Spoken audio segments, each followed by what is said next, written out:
Hello, Malo Lede, and welcome everyone to another episode of the Polynesian Eyes podcast. We have a live digital kava session here tonight. I'd like to welcome everyone to the show. We appreciate everyone who's joining in.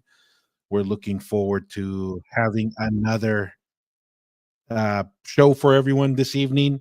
And as always, we will be putting this podcast not only on our YouTube channel, but also on our various other platforms as well, including Spotify. We'll be putting it also on iHeart Radio podcast. We'll put it on Apple Podcasts and also on Amazon. We are going live on a variety of different platforms as well: Facebook, YouTube, Patreon, Instagram, and also on X with Elon's platform there. So, first things first, want to appreciate say thank you to everyone for the support. We hit 500 subscribers on YouTube this week. Pretty excited about that. Appreciate the support there. Also had an interesting update from the Spotify platform. We're going to go ahead and start by just kind of sharing that update with everyone here. And basically, it's kind of like the wrap up for the year for a bunch of the different content creators on Spotify. And this is a couple of the highlights that we got from Spotify on how we've done so far. We've gone live, I think, 5, 6 months now.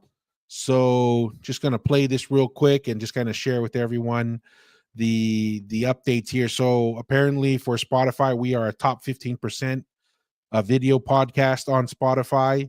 And also really appreciate all of our fans that continue to listen to us. The feedback from the statistics are our top fans who consistently support us, are listen to our podcast 10 times more than any other of the listeners. So we got a pretty strong and loyal group there following. So appreciate that. And then obviously we were kind of put in the category of storyteller.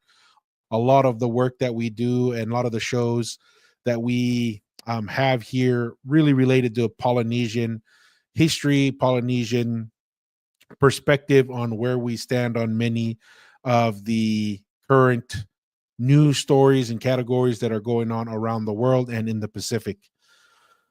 So really appreciate that. It's a lot of work that goes into this, and we appreciate all the support that comes from all of the listeners from around the world. Yeah, and some of the statistics that were interesting. We have listeners from 15 different countries that join in. So that's always a good bit of fun for us to see where everyone's listening from around the world and also viewing. First things first, this is a little bit close to home for myself and Mr. Atearoa. Masi is in Tonga right now, visiting the Kingdom of Tonga, having a good time, walking around. A lot of memories he's sharing from his time in Tonga, and we enjoy seeing those updates from him. But as you guys know, we did go to high school in Hawaii when we left Tonga, when Masi came over, and my younger siblings, and they all went to Kahuku. And I am a St. Louis man, as we like to say in Hawaii.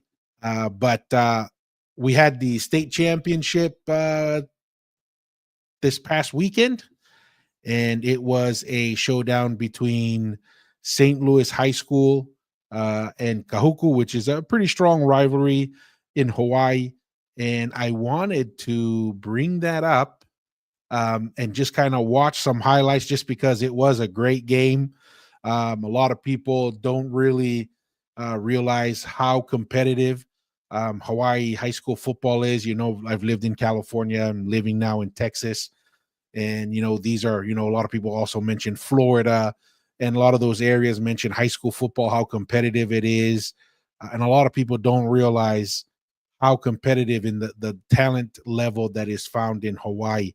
So this is the quick recap of that game. Wanted just to play through it and do some reactions to it and go from there as our first segment here on the show.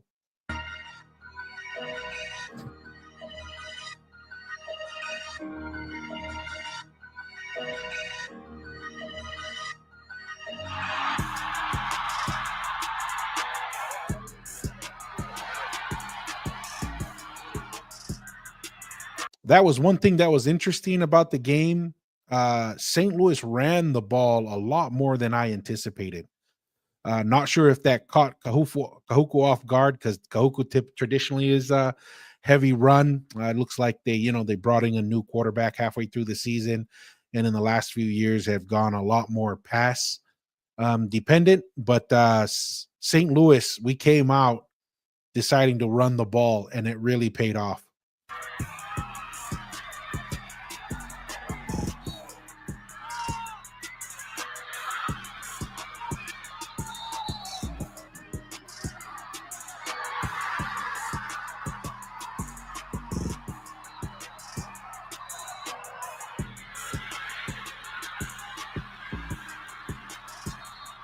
First and goal from the 1.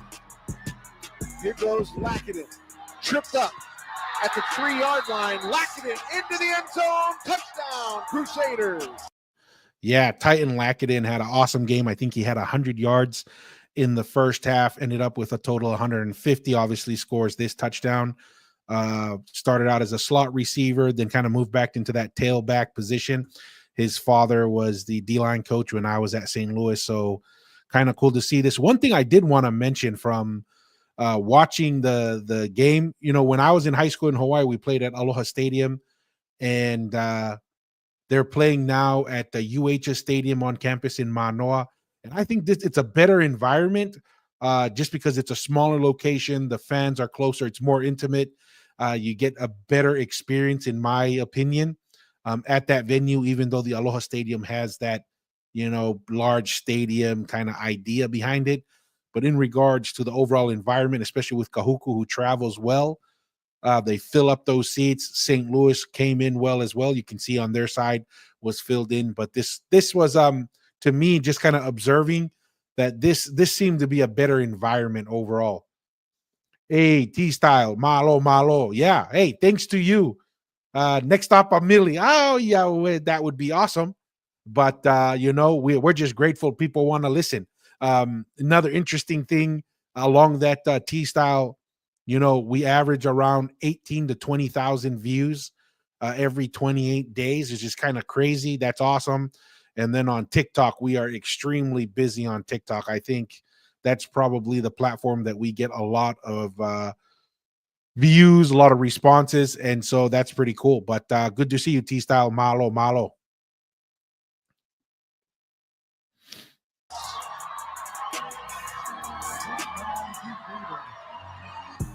So yeah, it looks like St. Louis scored first, got on the board. And as you can see here, like Kahuku threw the ball. There's not very many running highlights. A lot of these are throwing. Obviously, they brought this young quarterback from the mainland. And they've kind of changed their offense from what we grew up playing. Kahuku travels well, not only on the island, but anywhere in the country. So that's always awesome. Once again, typically it was the other way around. All the running highlights were from Kahuku. St. Louis was all the throwing, but St. Louis ran a whole lot more. From the 3, handoff, Lackinen. First goes left, then goes there right. We go. Touchdown number 2 for Titan. Touchdown, Crusaders.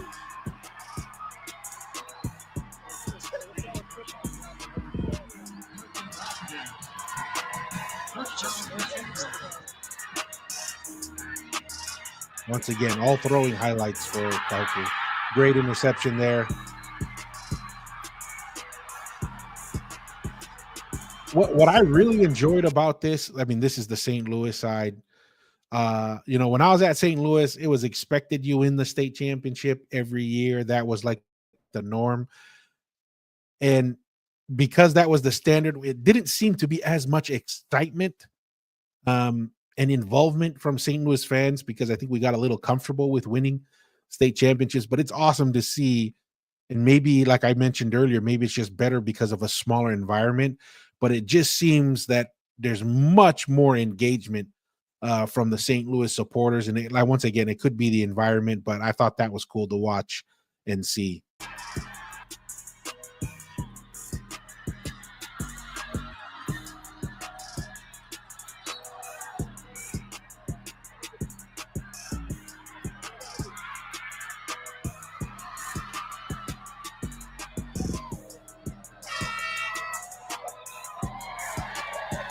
17-7. Still in the first half.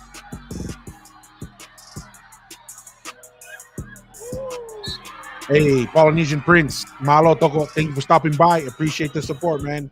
Thank you.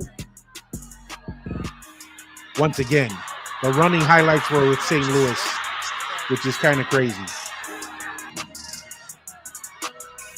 We're in the second half right now, 17-10. Kahuku knocking, kind of putting pressure. I think this is going into the last drive.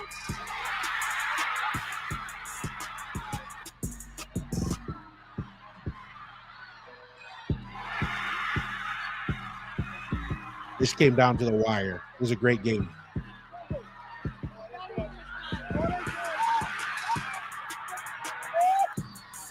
Hey, we are going to talk a little bit Polynesian Prince on Moana 2. I actually just watched it before I came to do the show. So this is the last play, man. Came down to the wire. Good pressure, defense held. I mean, it was a great game. Great game.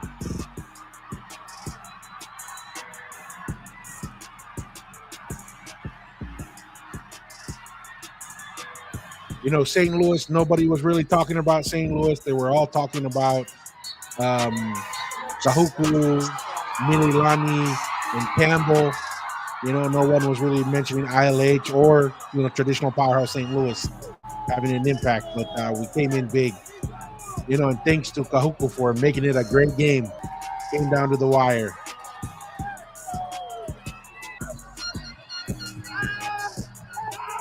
Yeah, a lot of excitement. I mean, so yeah, it was a great game. It was great to watch. A lot of fun there to see that part. A lot of memories coming out of high school. Credit to Kahuku making it a tough game, making it a close game, and really, it's good. It's good for not just St. Louis or Kahuku, but this is good for Hawaii high school football overall. Produce a lot of talent coming out of Hawaii, and so that's pretty cool.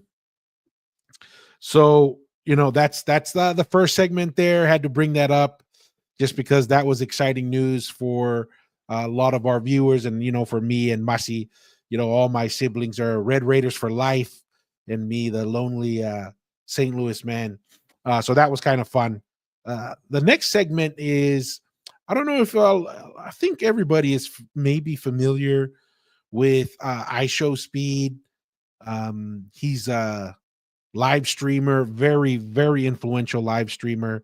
And this kind of goes along with this theme of a lot of the Polynesian influence throughout the culture internationally, not just through sports, but through entertainment.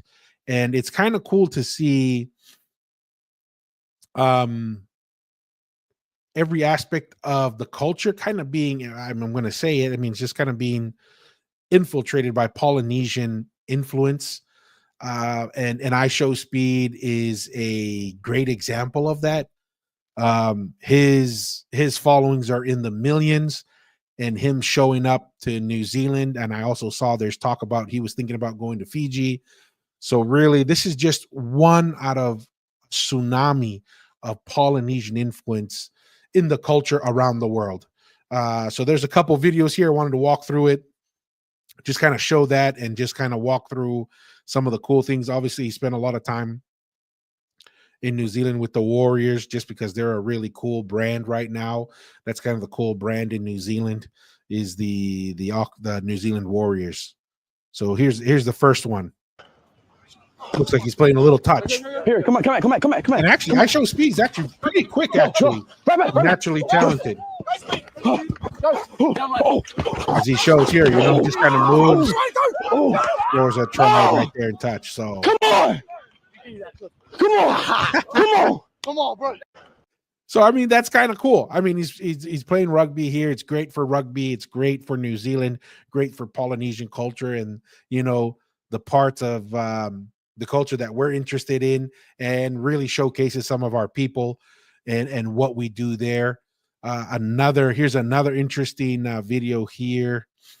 He's still with the Warriors, and this is all live stream, as you can see, like right here. You know, he's got what, 33 million views or live people watching. So I mean, this is no small thing, right? This guy is someone who has a lot of influence, a big following around the world.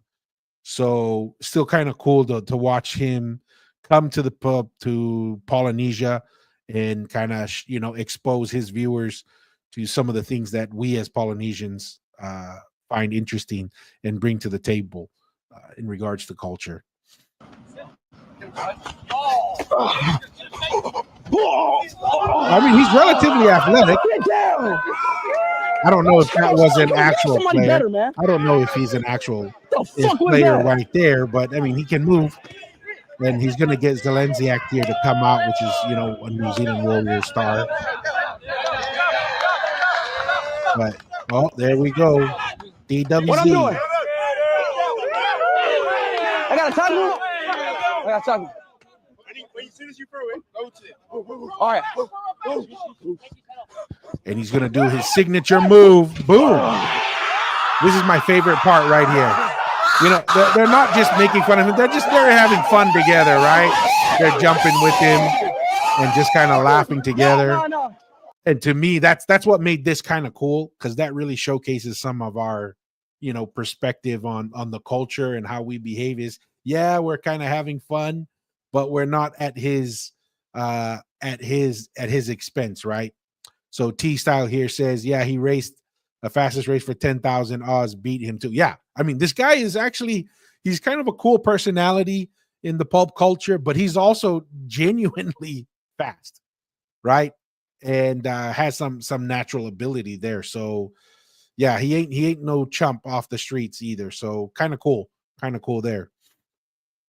The last piece, and this is where we're gonna kind of like maybe start transitioning into some of the quote unquote drama that's been going on a lot. There's been a lot of drama going on, it seems like, with tattooing Moana and a bunch of other things. Some of it has to do with, people want to bring this idea of culture appropriation. I mean, I don't know, man. Once you get into that, how do you stop? How do you draw the line somewhere? Polynesian Prince here says, I think New Zealand just got exposed to your typical African American. Well, yeah, that's true. I mean, there's a lot of natural talent there.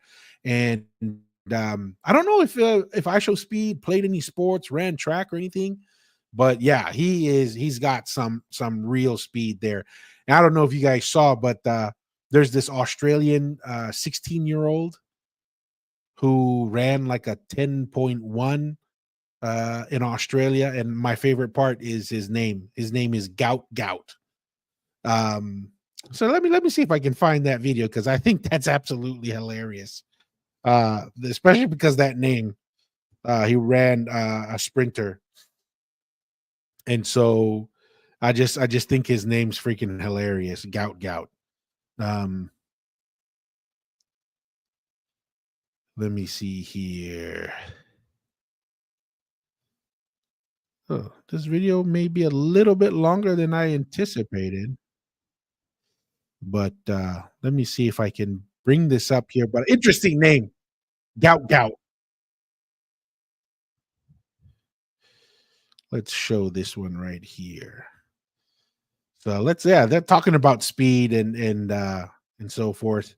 But yeah, that Gout. That's definitely, I mean, he might as well be a Polynesian sprinter with that name, Polynesian Kryptonite. Touch the ground yet, the young man, and he's boomed away here in the heats, and he's gone 10.05. How do you do, Gout? That is absolutely unbelievable. This 16-year-old Australian sprint sensation has taken the athletics world by storm. Last month, at the Queensland All-Schools Championships, he pushed the limits of what was thought possible, clocking a jaw-dropping time of 20.29 seconds in the 200 meters. I mean, yeah, this was more than just another victory. Crazy. It was a record-breaking performance that sent shockwaves through the athletics world. In one race, Gout shattered the Australian under-18 and under-20 records, cementing his place in history as one of the fastest young sprinters Australia has ever seen. This 200 meters time made him the 4th fastest Australian to ever run the distance since 1993. He had just achieved a time that only 3 other Australians have beaten in over 30 years. Even more impressive, this blistering performance placed him in elite global company.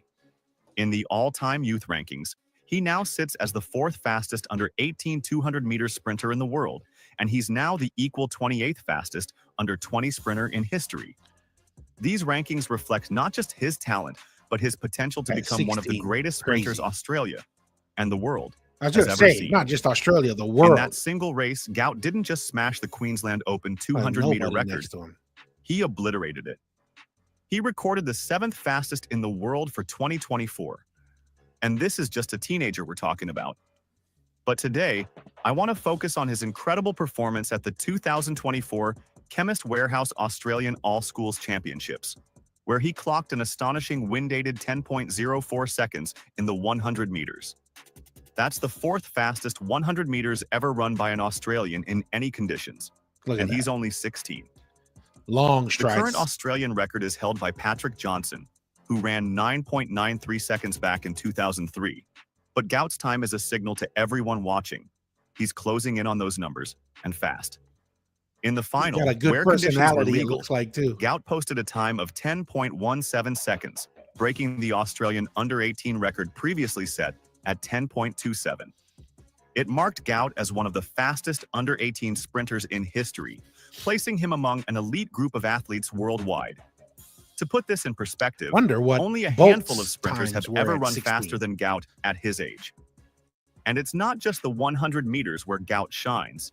He's also dominating in the 200 meters, holding the Australian under-18 and under-20 records with a personal best of 20.29 seconds. To give you an idea of how fast that is, Gout is now just 0.23 seconds shy of the national record set by the legendary Peter Norman, who won silver in the 200 meters at the 1968 Olympics. Earlier this year, Gout's 200-meter performance at the World U20 Championships in Peru saw him claim silver with a time of 20.60 seconds.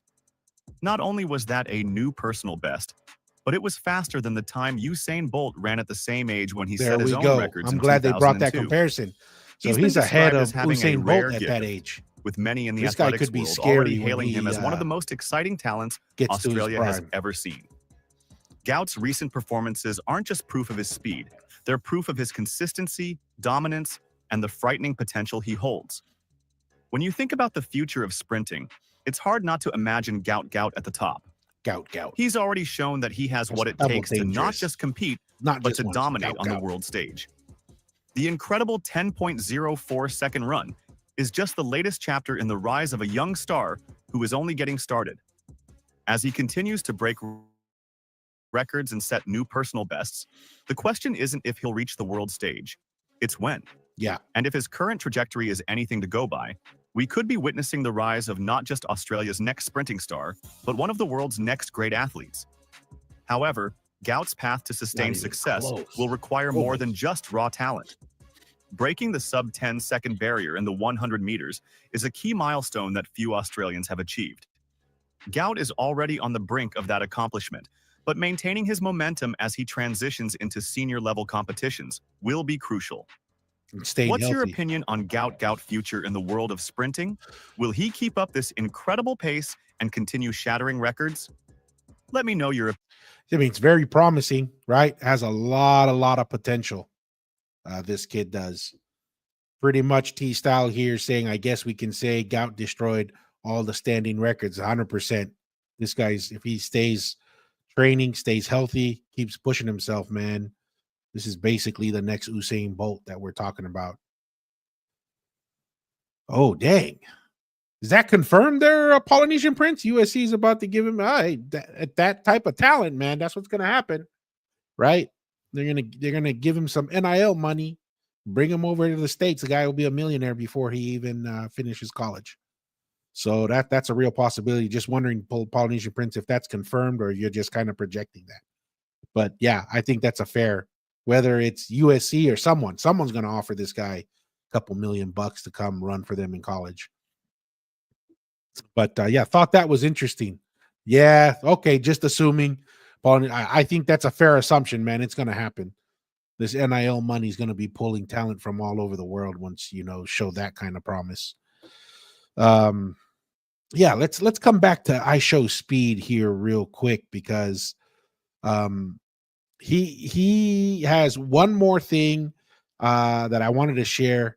And this kind of, some people are kind of like all up in frustration, saying this is inappropriate, blah blah blah. I don't know, man. Some people just need to relax, I guess. I mean, I think it's cool that he's doing this, but let's watch this last video on IShowSpeed.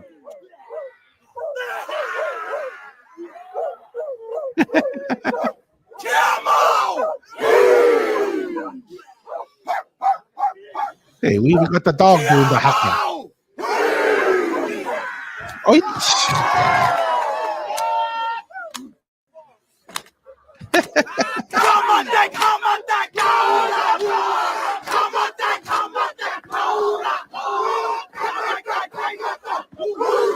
he's all into it.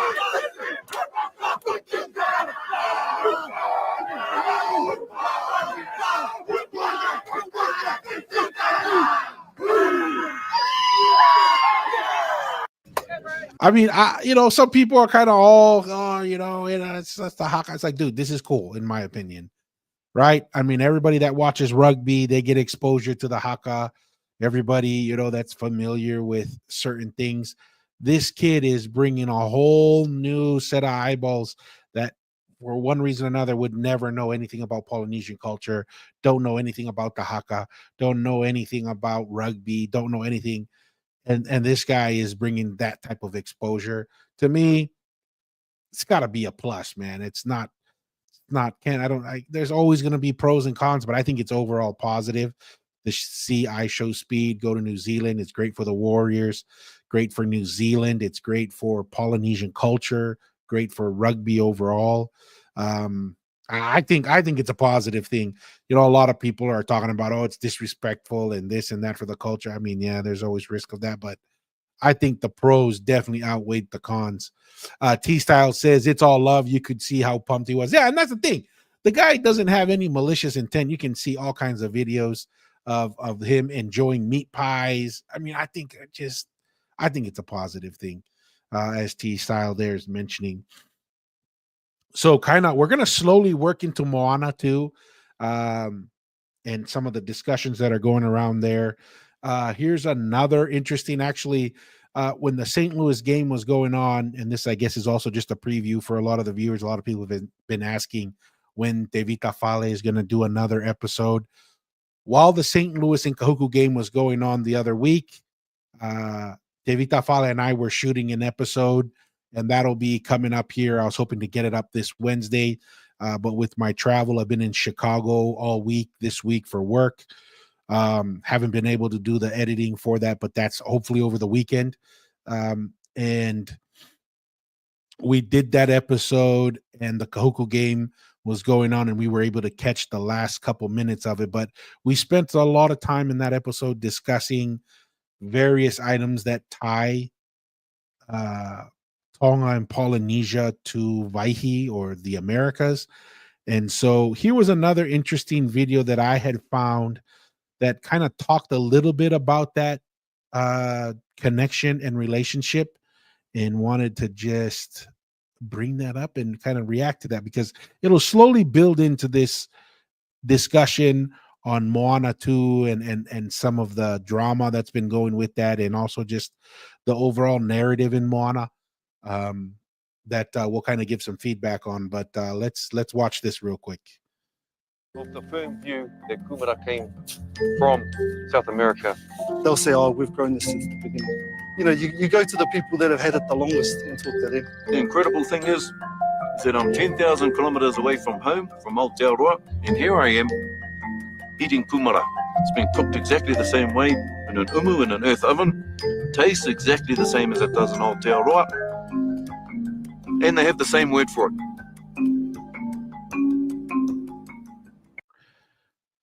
I think that's kind of interesting. Looks like we'll bring up, before we kind of dive more into this discussion here. It looks like Nela Kata has a comment here. As a Tangata Fonua, it's all disrespectful. LOL. Nah, I'm talking, but I see where the Maoris are coming from, being offended. Maori people don't care about marketing the haka. It's their heart and soul. It's not for the world to know. It's something close to their heart. So I think it's fair they are reacting the way they are. Well, those who complain, I mean, that's what I'm saying, Nella. I don't disagree. I mean, like I said, there's pros and cons to everything. But when I look at it as the total pros versus total con, I think it's a plus. I mean, it's just like the All Blacks doing the haka, right? If you're gonna put it out there on the global stage, the risks you run is you don't control that, right? It's once you put it out there and you share, then it becomes accessible and anyone can adopt it, in my opinion, right? It's just like technology. Once you release a technology out there, people who will adopt that technology if it provides some type of value to them. So I agree. And the reality is, whether you do or you don't, you're going to offend someone. But I think overall, it's a positive for me personally. But are there some potential negatives? 100%. But yeah, appreciate that, Nelakata Malo. Thank you for the comment. So let's see here. Coming back. So this is kind of the interesting thing. Let's change the banner here to the kumala and the sweet potatoes, and that's the topic right now. This is one of the things that was discussed, and a lot of things that point back to Waihi as Polynesian culture origins, as the video shows here. I mean, kumala, right? 10,000 kilometers away from Peru to Aotearoa, and Aotearoa being the youngest, one of the younger islands to be populated by Polynesians. Maybe there were other types of people there as well. Don't know. Wasn't there from the beginning of time. But the point is, this is from an origin, it looks like, from Peru all the way to Aotearoa, and cooked in the same manner and taste the same. I mean, there are many parallels to that. I also know that, like in South America, the manioke, the Brazilians down in South America, they call it mandioca, which is pretty damn close to manioke from where I'm coming from, growing up in Tonga and seeing that. So kind of cool, kind of, interesting to see that. And that doesn't include mound building. That doesn't include the astronomical knowledge that is very similar to the Americas. And, the reason why this is kind of coming up is the narrative that's in Moana doesn't necessarily follow that, but I'm not surprised by it, right? The most well-accepted position on the origins of Polynesians is the Austronesian, Melanesian, Taiwan, kind of from that thinking. That's one way. It's based off, some people say, the linguistical, the genetics. Once again, I'm open to that. I'm not necessarily against that, but that's not what interests me.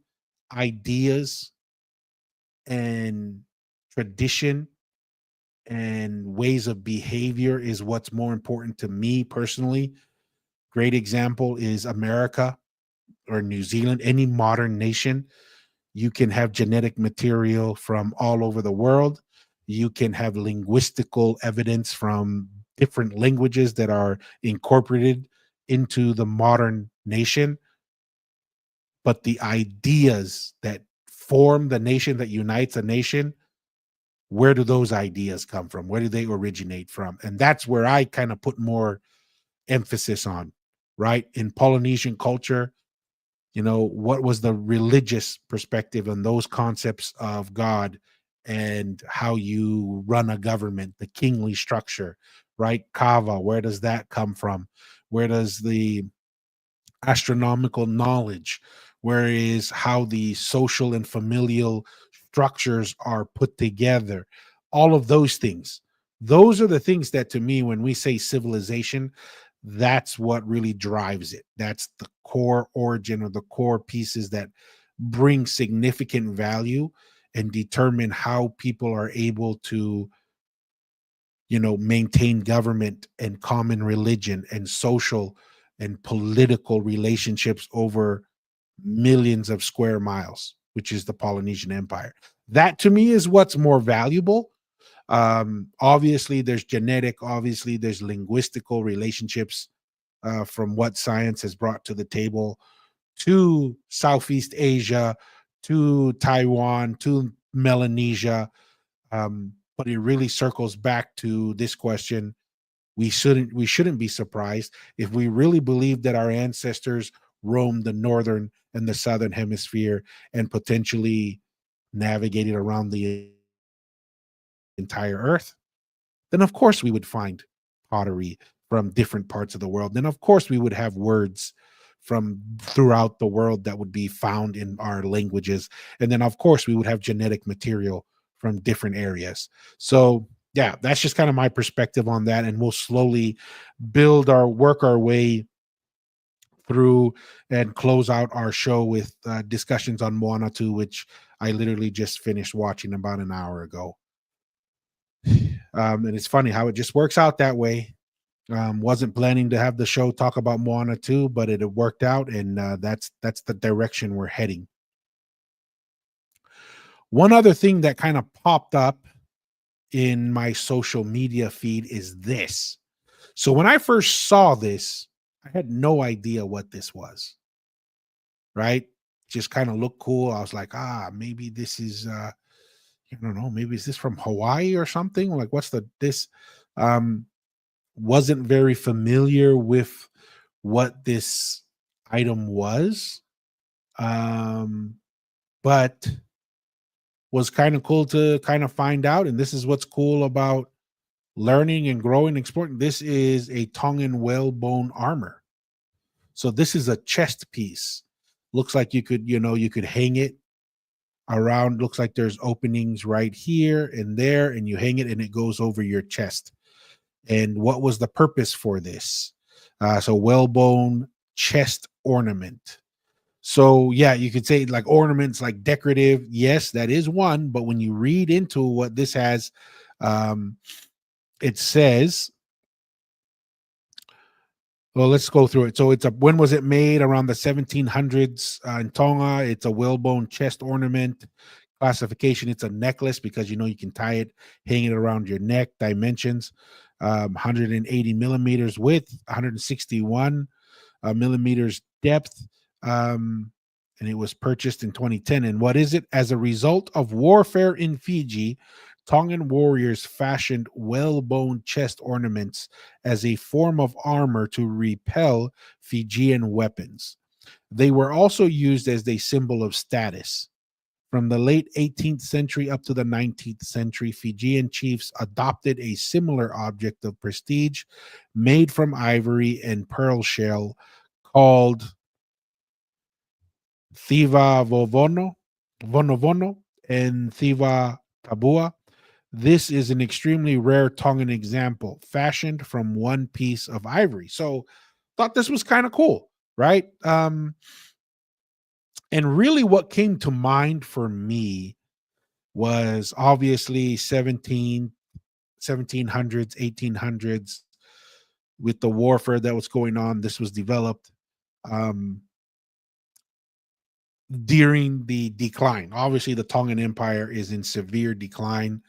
We can only imagine what they could have developed at the prime of the Tu'i-Tonga Empire, right? We see a lot of the ruins that we see on Tongatapu, Vava'u, and Ha'apai, and we also see those same ruins in Samoa, Wallis and Futuna, right? And then also, one could even make the claims out in the Cook Islands, and then also, even in Tahiti, you could make claim Tapu Tapu Atea. Some people say it's not connected to the Tu'i-Tonga. One could make an argument, I guess. But I just thought this was very interesting, kind of a cool thing that came across my feed, that armor, the concept of armor was being developed or rebirth. I mean, if that's what they're coming up with in the time of decline, you could only imagine what type of innovations and tools that they were developing during the prime. So I thought that was pretty cool to see such a cool thing from the 1700s, Tongan warriors developing armor, and then obviously it becomes an ornament over time, signifying either the current person's bravery or the bravery of their ancestors that got them to the position that they're enjoying at that time. So really cool. Thought that was kind of a cool find, interesting. The other thing that kind of pops up is where else do we find another Polynesian nation having armor and stories confirmed, not just stories, but confirmed events of long distance travel and even militarization or colonization of other Polynesian islands and Melanesian islands, right? So to me, this is even more evidence of, if this is what the Tongan Empire was doing when it was in its decline, that even further confirms what it did when it was in its prime. Let's see. T-Style says the palatavake is tied to the headdress. Was it a set to include a chest plate? Who knows, T-Style? I know the palatavake. I think that's the Tuitonga's headdress. Could be very possible, right? Because that's the type of things that an ornament that would really show prestige and separate it, the Tuitonga and other types of people from it. But that could be very possible, T-Style. So that's a great question. But you know, this is the kind of stuff that when we have these conversations about a Polynesian empire, I don't even think it's close, and it's not trying to be overly boastful, because at the end of the day, there was no Tonga, there was no Fiji, there was no Samoa or Tahiti. These are formations of nations when the Polynesian Empire is being cut up for colonization, right? It just happens. So, yeah, thought that was cool. Thought that would be something worthwhile for the viewers that they would appreciate. But yeah, this is kind of cool to see.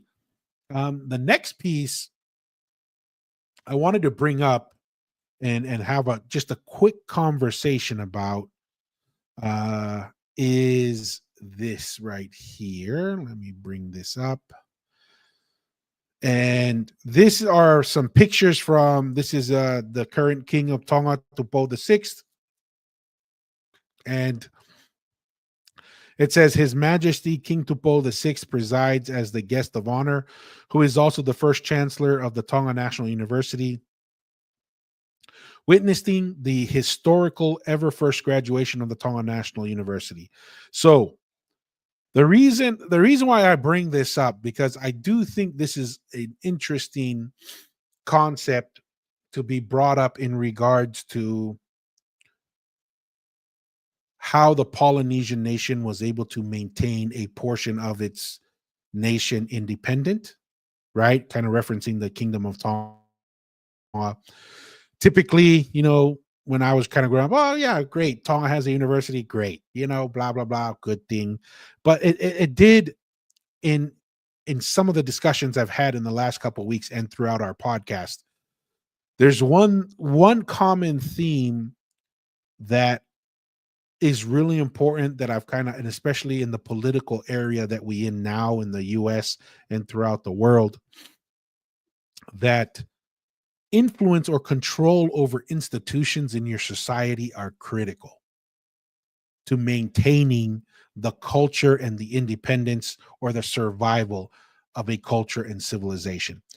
We're going to use Tonga example because Tonga is the only, you know, Polynesian portion of the Polynesian nation that maintained its independence throughout history. And why was it able to do that? it was able to do that because it was able to create, install, and keep control of institutions. The most obvious one is the political institution or governance, right? Tonga was able to create a constitution, create a form of government, a constitutional monarchy. This constitution was written in Tongan, government was conducted in Tongan, and it gave enough insulation for Tonga to maintain its independence. Another portion of, why Tonga was able to maintain its independence is Tonga heavily adopted Christianity, right? And so in that adoption of Christianity, we adopted a lot of these Christian beliefs, including tattoos, and we may talk about that a little bit later on because there is a little bit of controversy. We mentioned it, I think, in our last live of Malu and how there's people trying to segregate ownership of tattooing and so forth. But the adoption of Tonga to Christianity led to the creation or the establishment of the Christian church in Tonga. And obviously the concept of tithes, which this is another interesting thing. One of the reasons why Polynesians in general, and especially Tongans, embraced Christianity so eagerly, in my opinion, is there was a lot of similarities between the new religion, quote unquote, Christianity, and the old religion. And when I say old religion, I'm not necessarily speaking about the religion as practiced during the time that the Westerners are coming into the Polynesian nations, right? It's kind of a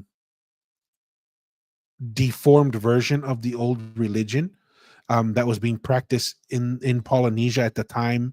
It's been degraded. It's lost its structure, right? Because religion and culture and politics are all intertwined.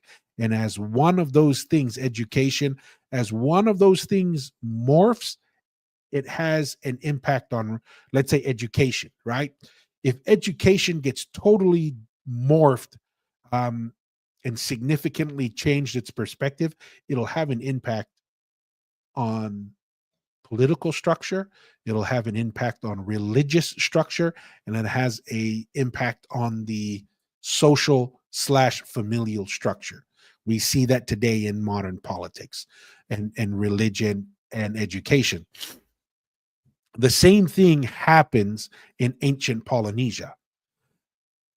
When Hikuleo, the one and only god that existed in the origin of the Polynesian people, as that knowledge is lost and as political power expands, then things morph into this polytheism that Tonga was in at the time the missionaries came. Anyways, I don't want to get too far off topic here, but my point is there's a lot of similarities and familiarity that Polynesians would have with the ancient religion and Christianity, the new religion, when it comes. And one of it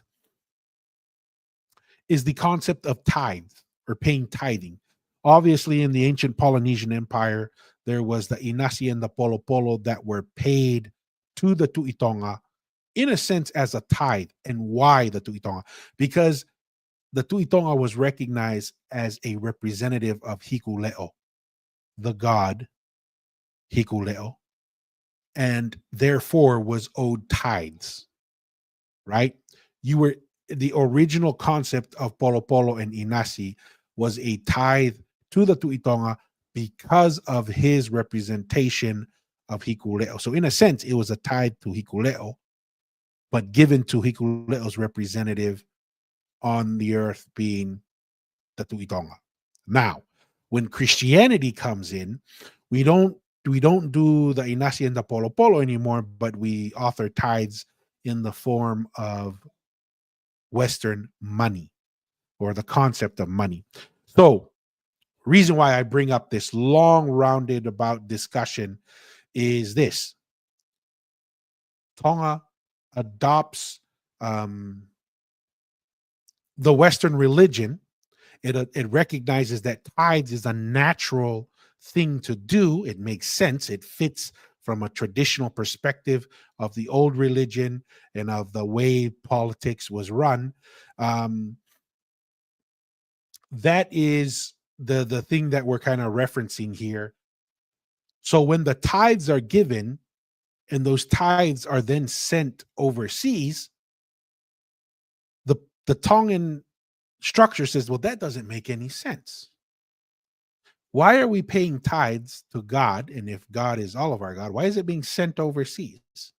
So Tonga establishes its own religion, its own institution that has control within Tonga. And that is a significant part of helping Tonga maintain its independence, because a lot of that wealth, a lot of that influence and direct control of the religion is not driven by a foreign presence that is influenced by foreign politics. By establishing a religious institution within Tonga, with funds staying within Tonga, further allows Tonga to maintain its independence, because it is not giving up not just economic wealth, but more importantly, social, political, and religious influence within Tonga. That's where the Sias Tonga Tawataina, Sias Tonga Ho'eiki, all these other Tongan-based religions that have leadership and that have control within Tonga. No different than how the Anglican Church comes into place, right? Here you have England. It's a major power in Europe, but a lot of the religious power is derived and settled in Rome with the Catholic Church. Through that tension, England creates its own Christian church. And a lot of that is driven because it's all intertwined. The religious, the education, the political, the social, all those things are intertwined. And that's what we're kind of saying that is another important thing. This is why my perspective on the importance of establishing the Tonga National University is a much bigger thing for me now than it would have been in the past, is because controlling your institutions are critical. Great job by Samoa, Fiji, other parts of the Polynesia and the Pacific for establishing these things ahead of Tonga. And I think this is a great thing for Tonga, because that brings in the tertiary or the higher education aspect of things within Tongan influence and control. And with the modern technology and access to information that we have now, there's no reason why Tonga shouldn't control these things. So I thought that was pretty cool. Another thing that's really important when you put it into a historical and political context of why this is important to have. Looks like we have a couple comments here now that Mr. Aotearoa, who's in the kingdom, is bringing up a question here. So Tua, give me your thoughts about the second vote of no confidence for the PM. Some of the common threads some people shared with their concerns about the PM is that he has traveled way too much and out of Tonga for too long. I mean, there's an interesting there's two sides of the story there, Masi, that kind of comes up. Is a lot of people say, hey, you're wasting time, right, with the vote of no confidence, and say, oh, if you don't have enough, is this going to be a waste of time like the last vote of no confidence? Then you shouldn't do it. It's distracting. I don't know. I'm kind of on the fence of both sides. Me personally, I'm a little disappointed with the government, what it's been able to accomplish in Tonga. I was hoping for more. Obviously, being a Tonga High School alumni, a lot of the people in the government are Tonga High School alumni as well. So I had higher expectations of what they would accomplish. Obviously, the fact that vote of no confidence, it's a political move. It's a political strategy. And you don't have to win to achieve your political goal with that. And it sounds like they're just, maybe they think they can vote the new PM out but at the very least, it looks like they're trying to limit his power for the future. And this has impact, obviously, on whether he's able to bring in more votes to win his seat and even win back the prime minister position again. And that's I think that's I've heard that concern that he's traveled, been away too much, and out of Tonga when a lot of work needs to be done in Tonga. Infrastructure needs to be developed. This is one of the cool things, I guess, the Tonga National University. That is a cool thing. I don't know how much involvement the prime minister has had in establishing that school, but I see him in the pictures here at the bottom. But I personally, I think there's a lot more work to be done domestically in Tonga. There is a need to travel overseas, but that should be with the direct focus of how do we improve the everyday quality of life for the every Tongan citizen. And personally, I don't know. Obviously, I'm not in Tonga. I don't live there. But from my perspective, I don't know how much that quality of life has improved under this administration in Tonga. And so that may be one of the drivers behind the second vote of no confidence. So that's some of the initial thoughts there, Masi, on that.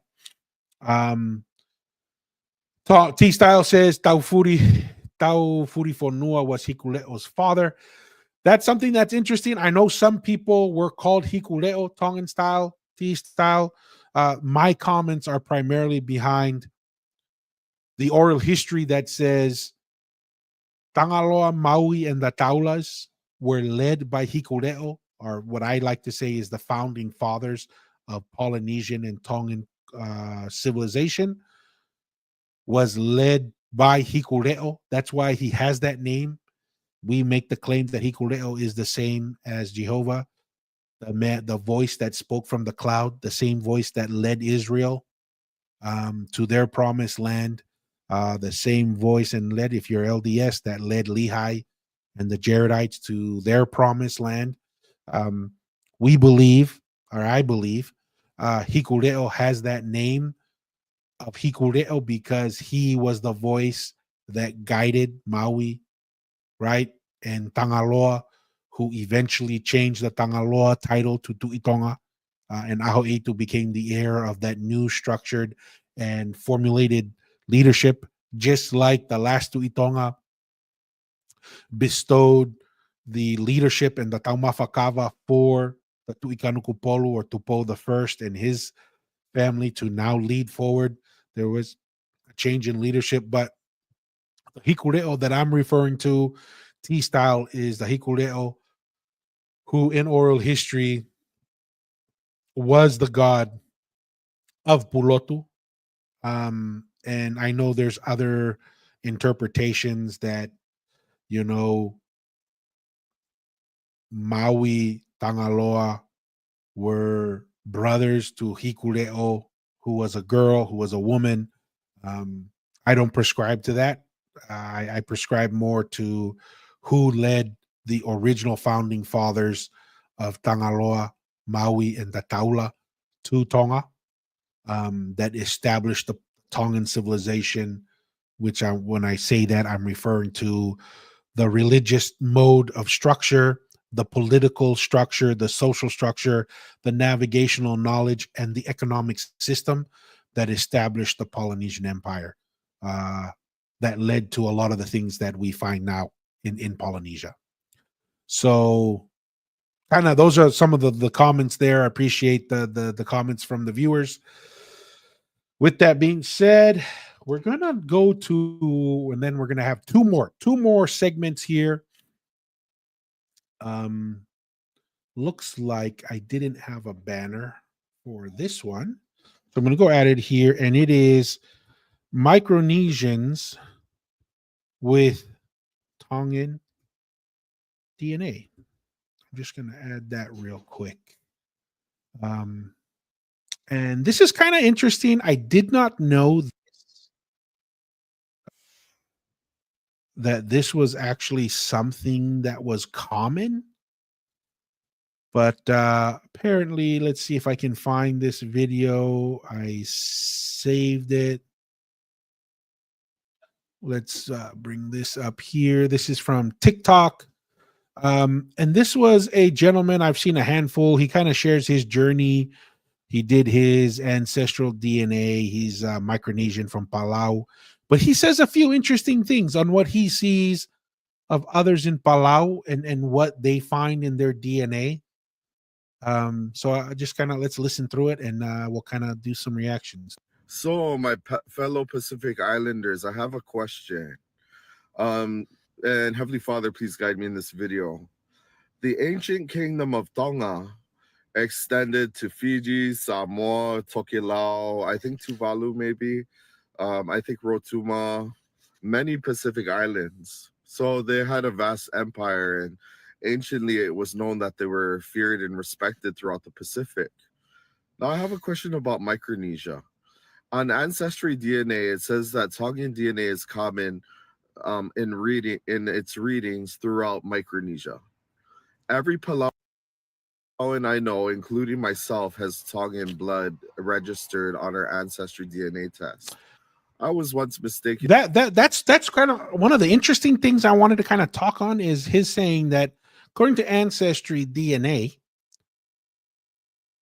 Polynesian / Tongan DNA is relatively common throughout Micronesia. And then he states that almost every Palauan that he knows has Tongan DNA tied. Now, when we say Tongan, it's Polynesian, right? Like once again, there was a Polynesian nation, but there happens to be certain markers for specific areas, just like you find a lot of people that share common DNA markers by village. Depends on how granular you want to get by which specific island in the Pacific you want to go into. But I thought that was interesting what he's mentioning. And we're going to talk a little bit about what potential things explain that. Real quick, Clyde Moore, Malo Taulava, my Malo Tua. Hey, Clyde Moore, appreciate it. Thank you for stopping by. Appreciate the support and the engagement. Togo, Malo, good to see you. Hopefully all is good on your end. So I thought that was interesting that he's sharing that Tongan DNA relatively common throughout Micronesia, and that every Palauan that he knows has Tongan DNA. For Tongan at the Mormon Missionary Training Center by a Tongan man with a bunch of his Tongan mates. He started talking to me in Tongan before I even knew what he was talking about. So I got confused. And I read a story of another fellow Palauan sister who went to Tonga, and they thought she was one of their own.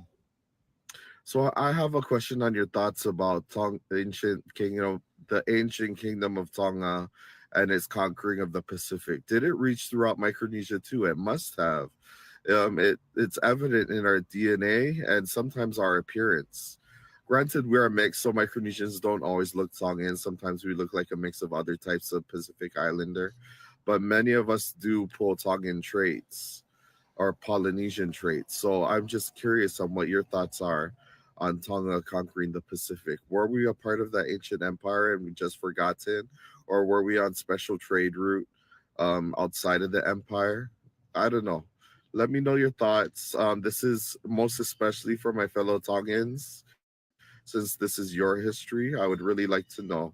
Thank you for watching. Malo Sulang and Malo Alpito. Peace. Aloha. Salamat po. Mauriu kakite and cheerio, mate.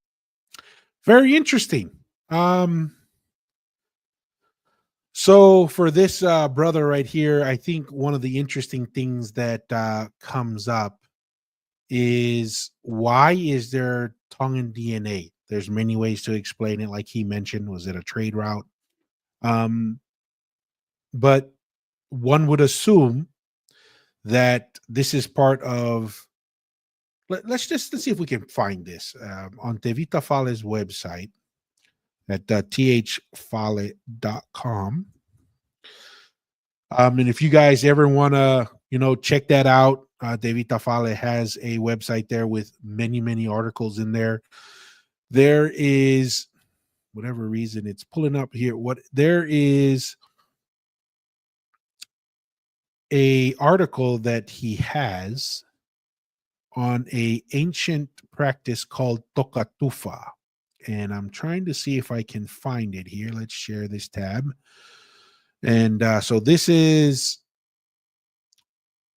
from his website. Obviously, it's zoomed in. Let's see if we can zoom out just a little bit so we can get better visibility on the site. So this is the website. On the articles, you can, let's go here, and maybe that'll help us see it a little bit better. Let's see if there's a search bar. Yeah, we might have to fix that. Let's see if we can find it here. There's an article here on the ancient practice of Tokatufa, which is basically how the Tongan Empire developed its network of leadership and maintained relationships throughout the thousands of miles that it was spread over, right? And how they were able to do that. Let me see. America is the oldest active civilization. Hopefully we can find it. If not, I'll give actually, I think it may have been some of the first set of articles. Onoatanu interview. Trying to see if we can find that.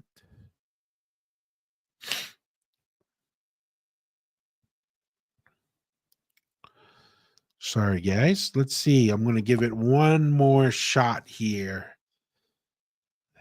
Oh, there we go. We found it.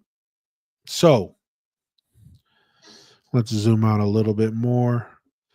So the ancient practice of Tokatufa. So this could also explain some of the ways to explain some of this genetic material being found in Micronesia. So obviously, I mean, honestly, Tonga probably has the most descriptions of the largest double-hulled canoe, the most recognized stories and confirmed evidence of warring within the 1800s in Samoa, in Fiji, Wallis and Futuna, and some of those areas. But let's see here.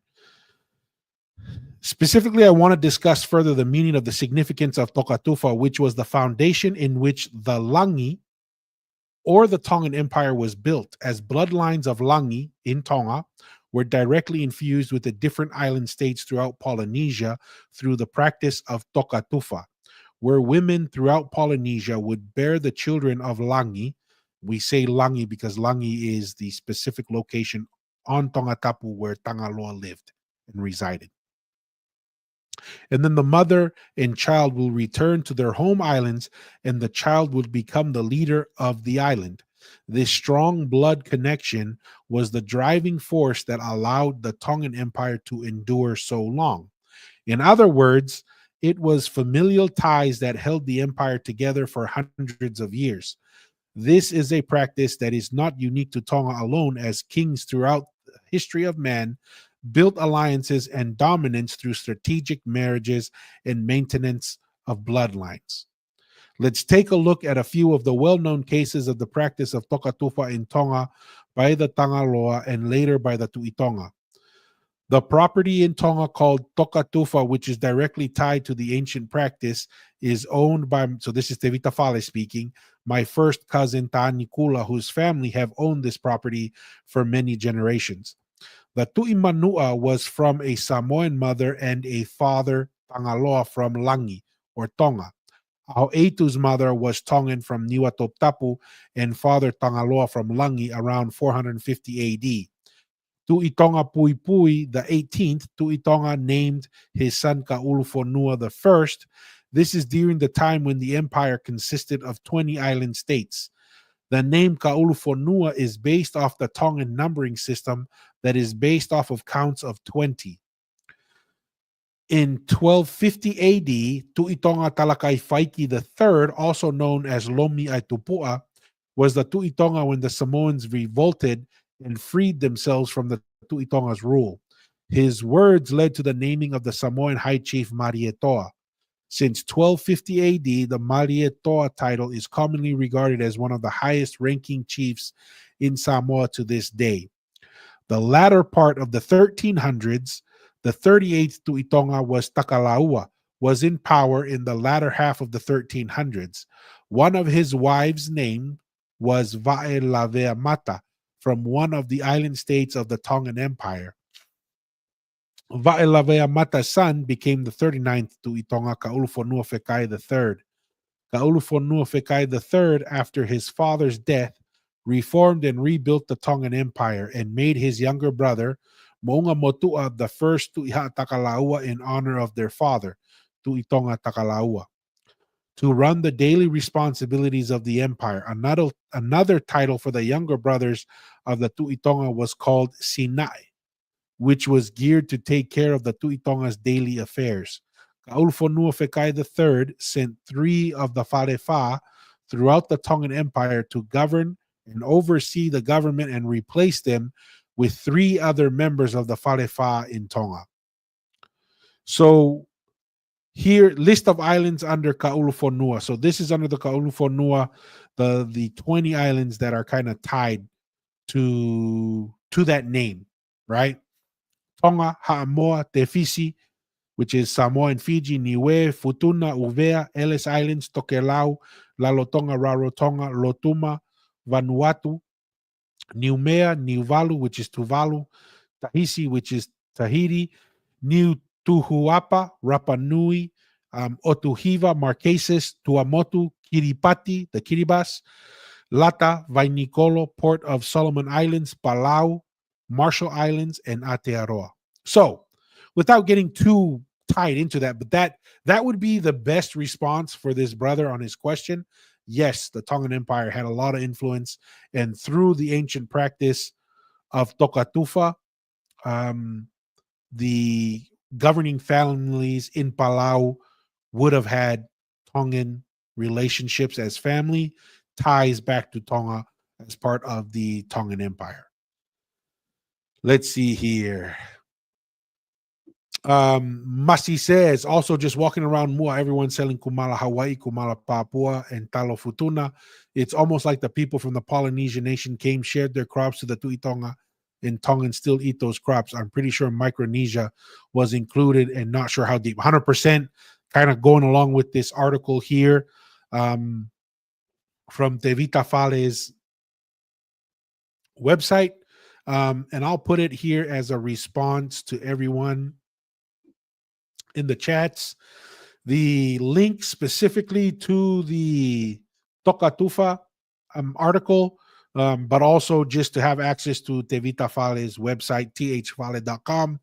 A lot of questions can be answered in relation to the Tokatufa and how this Polynesian empire was governed, maintained, and spread throughout Polynesia and obviously Micronesia and Melanesia as well.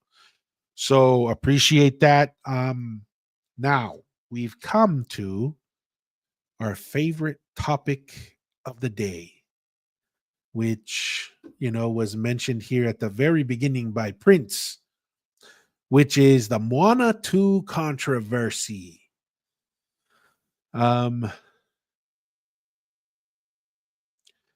Well, Polynesian Prince, no, obviously, I mean, like we're sharing there with those, a lot of these names are spread throughout Polynesia, and are names that have been maintained for generations and generations, right?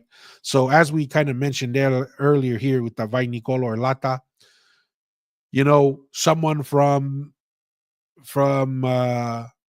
Vainikolo or Lata of the Solomon Islands, you know, bring someone from there, you have a child with them, send them over. But this child and this woman are not always sent alone. You would send kind of like a entourage with them, right?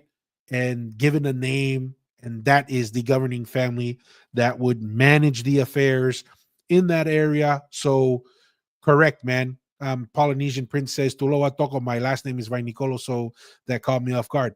That just goes to show where some of our family are, right? Some of our family are there in those parts of the Solomon Islands and throughout Micronesia and some of those areas. Because those families that were put in a position of leadership in those places were given names as well. Let's go here. So I want to start with, let me see here. Let's start with this response. It's another TikTok video, and this is one of the first ones I saw in relation to some of the controversy with Moana, right? We'll kind of watch it. I don't know if we'll watch the whole video, but we'll watch maybe a couple minutes of it, get the idea behind some of the controversy that's going on there, and then we can have a conversation on it.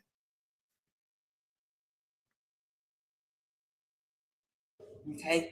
I thought I'd just quickly come on here and do a summary on my live if you've missed it, because I felt like I need to say it. First of all, the first thing I wanted to say was, like, no one owns Moana. Not one Indigenous group owns Moana. We all have our stories of Moana and Maui. Okay? So if you don't want to be identified as a Polynesian or as a Pacific Islander, then that's fine with us. Go in your little corner and cry me a river over there, okay? But don't ever come and start hating on Samoans just because the majority of the people that worked on Moana 2 were Samoans out of all the Pacific Islands. There were other Pacific Islanders that were there, but I think mainly directed at our Samoan directors. The amount of hate from non-Samoans that I saw, just disgusting, really disgusting. From New Zealand, yeah. I don't even have to say, because I'm not here to, I'll just be doing the same divide. At the end of the day, you don't own Moana, no one owns Moana. Moana belongs to the Pacific people. It doesn't belong to the Polynesian people, it doesn't belong to the Melanesians or Micronesians, it belongs to the people that live in the Pacific.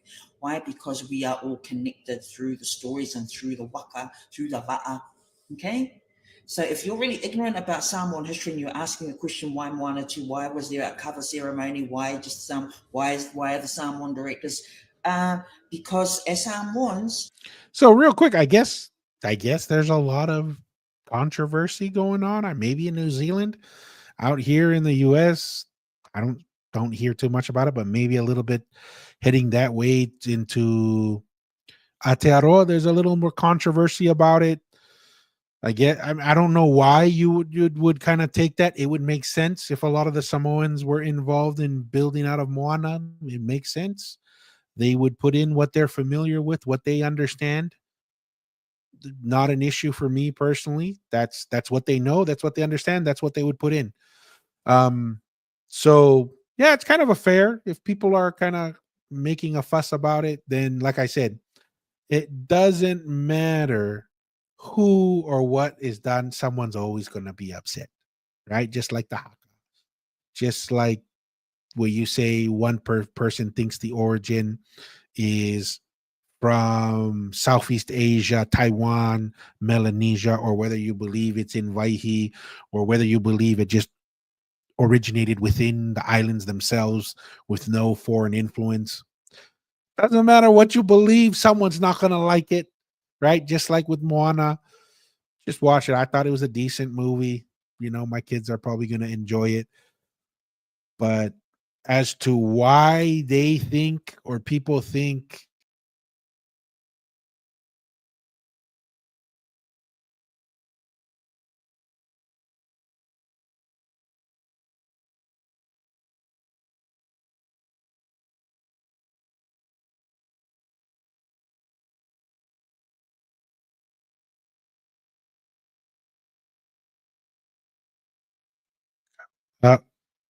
looks like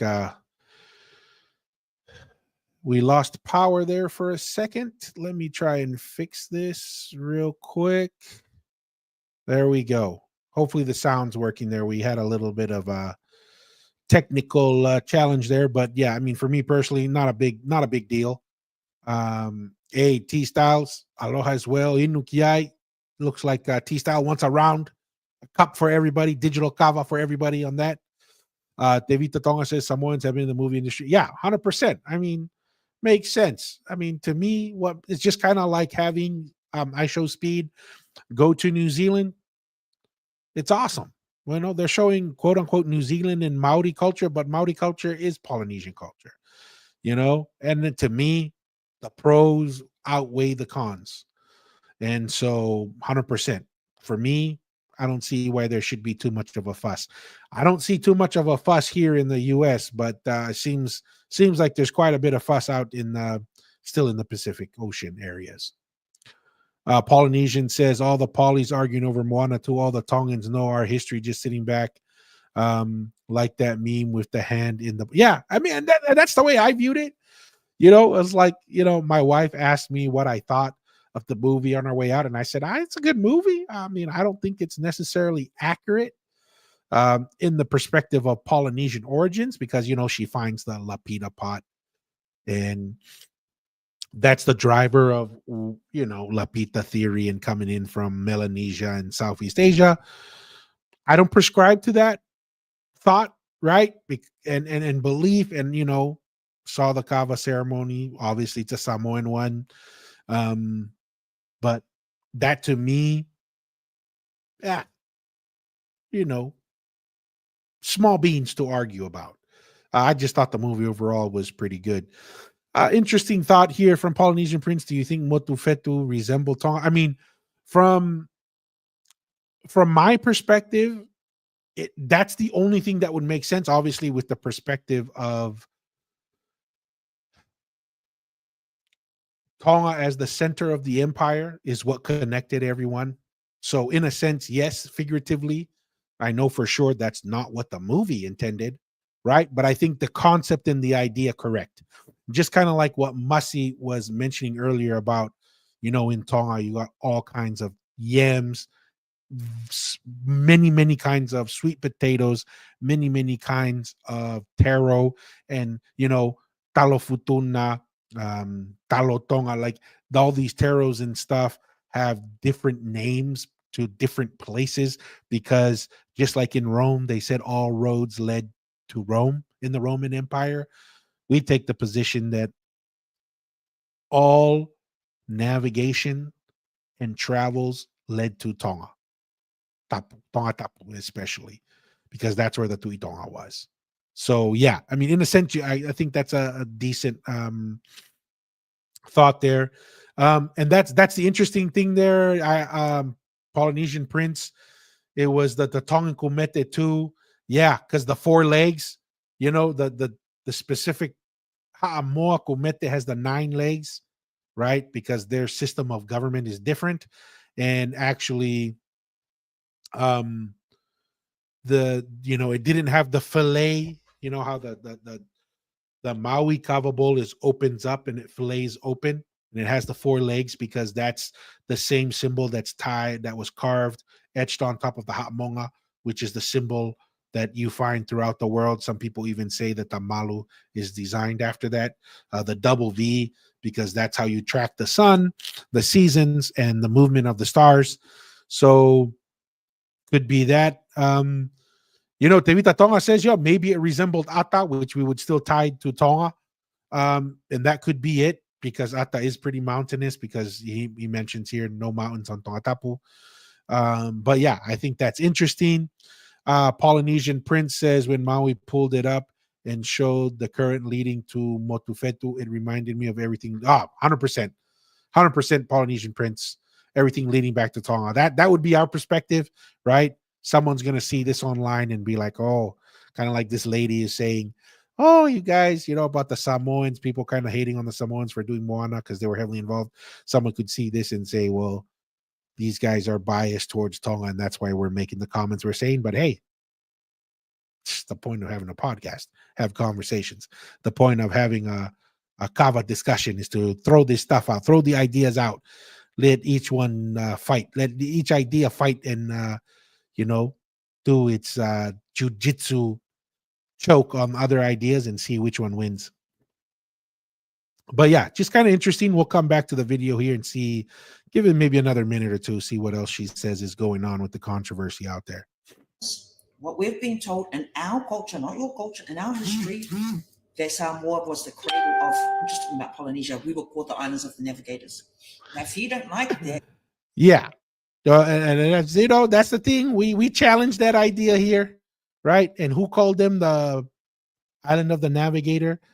It was the Palangis, because they saw the ships, which could have been Tongan ships in Samoa, for all we know, because the Tongans were going to Samoa all the time. And actually, you know, so yeah, I couldn't help but say that, guys. But let's see what the sister has to say. don't hate. Go and do your research. Okay? Because if you do your research will tell you. We don't have to say that. So don't hate on us if we're up there, and not to be arrogant or anything like that. You know, we praise God for the gifts. That's awesome. It's him. He's the one that puts us up on those platforms. Okay? It's not because we're superior or we're Samoan, and you know, yes, Samoans are up. I mean, Samoans have navigated many spaces, not just in New Zealand, but around the world. There are Samoans that live in the US. 3-4 generations of Samoans that live in the US. Not all Samoans live in New Zealand. So don't comment about Samoans who have lived their whole lives in America as if you know, as if you control them. No, you don't. If you want to put your specific indigenous race on the map, go and make it happen. 100%. Because Samoans, and I'm saying this with a real, Samoans are raised in a way where for them not to give up. They are resilient people. They are raised to go beyond even when it gets tough. Okay? We're just the psyche, but at the same time, we're also raised that way to be tough. We're raised to honor, do your talking on the field, respect your elders, don't say anything unless the elders speak, but go out there on the field and do your talk. That's why there are so many Samoans in the NFL. Some of them are the big stars right now. I mean, look at Tua. That's why there are Samoans in the White House. Did you know that? We have a Samoan congresswoman in the United States. We have a Samoan woman who is the National Director of Intelligence of America. Will be serving if she gets voted in, but administration in the coming year. We have Samoans who are judges in America, lawyers, doctors that work at NASA, that are professors that are teaching in the universities in the US. We've had judges on the World Court who are Samoan. We have Samoan millionaires. A lot of Samoans live in the US, 3-4 generations have never stepped foot in New Zealand. And some of y'all want to just like hate on them because they're Samoan. Do your research. We're all about bringing the Pacific people together. And if I had to tell you from me who are my favorite Pacific people, it would be the Fijians, hands down. I love the Fijians. We all love the Fijians. We're about bringing Pacific people. So don't go in there and hate on our people just because we're, you know, if you want to, you know, if it wasn't for Dwayne The Rock Johnson is the most famous person, regardless of his ethnicity. He's the most famous actor in the whole world. And he happens to be Samoan. If it wasn't for him to give us this platform, our stories would not be told. So you should appreciate what your brothers and sisters are doing for the rest of the Pacific. Because we would celebrate if we come and support you and your causes. Not just in New Zealand, Australia, and with our PNG brothers and sisters. I've seen it. I've seen our Samoan people go and support the causes. The Aboriginal people, you know? So no one owns Moana. The whole Pacific owns Moana.